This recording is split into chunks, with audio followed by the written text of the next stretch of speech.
Savings personal ஃபைனான்ஸோட முக்கியமான step இந்த savings தான். இதில் பே யுவர் செல்ஃப் ஃபஸ்ட் அப்படிங்கிற மாதிரி சொல்லுவாங்க.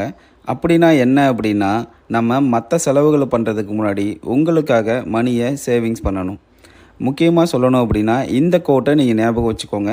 எப்பயுமே உங்களோட செலவு போக சேமிப்பு இல்லை, உங்களோட சேமிப்பு போக தான் மீதி தான் நீங்கள் செலவு பண்ணணும்.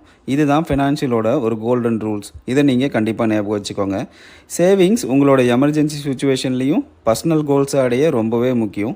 எக்ஸாம்பிளுக்கு நீங்கள் டெய்லி பண்ணுற செலவு, சிகரெட் இல்லை ஒரு டீ, ஸ்நாக்ஸ் அந்த மாதிரின்னு ஒரு 100 ருபீஸ் செலவு பண்ணுறீங்க அப்படின்னா, அதை டெய்லி நீங்கள் எடுத்து வச்சாவே 1 இயரோட எண்டில் உங்களோட அக்கௌண்ட்டில் 36,500 இருக்கும். இது கேட்குறதுக்கு ரொம்ப காமெடியாக இருக்கலாம், பட்டு நீங்கள் யோசிச்சு பாருங்கள், அது ரியல் தானே.